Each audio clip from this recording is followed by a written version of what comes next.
Poland کا ایک یہودی لیوپولڈ نے ویانا یونیورسٹی میں فلسفہ اور آرٹ کی تعلیم حاصل کی۔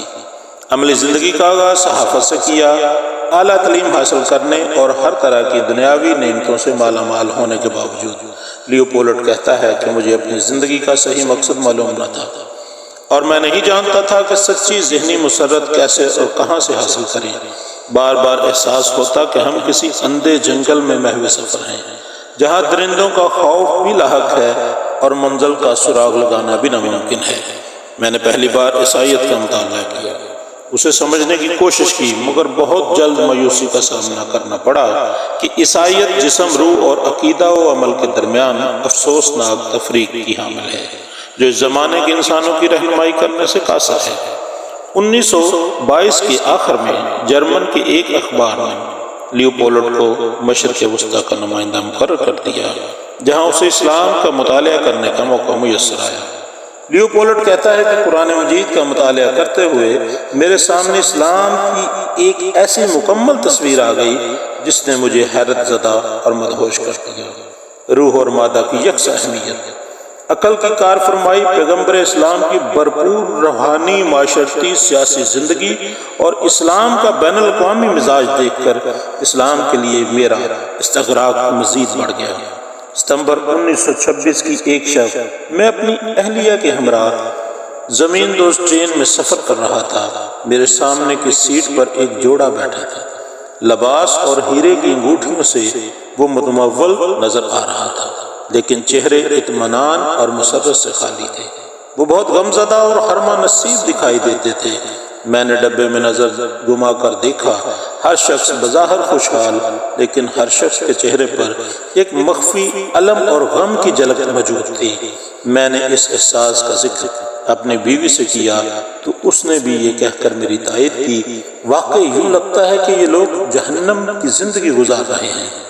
گھر واپس آیا تو میز پر قرآن مجید کا نسخہ رکھا تھا۔ میری نگاہ اچانک اس کے نکلے ہوئے صفحے پر پڑ گئی جس پر یہ آیات لکھی ہوئی تھی، الہاکم التکاثر حتی زرتم المقابر، کلا سوف تعلمون ثم کلا سوف تعلمون کلا لو تعلمون علم الیقین لترون الجحیم ثم لترونها عین الیقین ثم لتسألن یومئذ عن النعیم۔ تم لوگوں کو حصول کثرت کی دوڑ نے غفلت میں ڈال رکھا ہے، یعنی مال کی دوڑ میں، مال کے زیادہ ہونے کی دوڑ میں تجھے غفلت میں ڈال رکھا ہے، یہاں تک کہ تم لبے گور پہنچ گئے ہو، یعنی کہ تم قبر کی دیواروں کے پاس چلے گئے ہو۔ ہرگز درست نہیں، ان قریب تمہیں اس کا انجام معلوم ہو جائے گا۔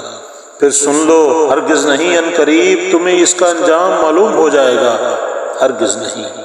اگر تم یقینی علم کی حیثیت سے اس روش کا انجام جانتے تو کبھی یہ طرز عمل اختیار نہ کرتے۔ تم جہنم دیکھ کر رہو گے، پھر سن لو کہ تم بالیقین جہنم کو دیکھو گے۔ پھر اس روز تم سے نعمتوں کے بارے میں سوال کیا جائے گا، یعنی سورہ تکاثر میں ایک لمحے کے لیے گمسم ہو گیا۔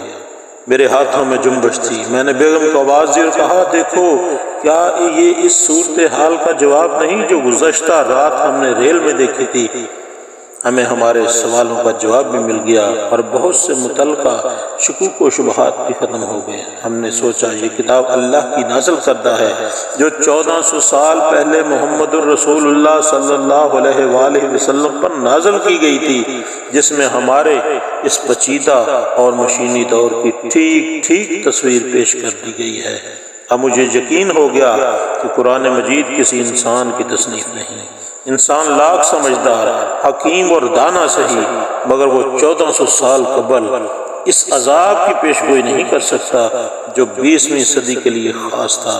دوسرے ہی روز میں برلن میں مسلمانوں کی انجمن کے صدر کے پاس گیا اور کلمہ شہادت پڑھ کر اسلام قبول کر لیا۔ یونانی زبان میں لیو شیر کو کہتے ہیں، لہٰذا میرا نام محمد اسد تجویز کیا گیا۔ ناظرین، یہ وہی محمد اسد ہیں جو اپنے علم اور عمل کی وجہ سے بعد میں علامہ محمد اسد کہلائے، جنہوں نے ایک انتہائی دقیق اور قابل قدر کتاب روڈ ٹو مکہ تصنیف کی، جسے پڑھ کر بے شمار لوگوں کو راہ ہدایت نصیب ہوئی۔ اللہ کروڑ رحمتیں اپنے بندے علامہ محمد اسد پر فرمائے، آمین ثم آمین۔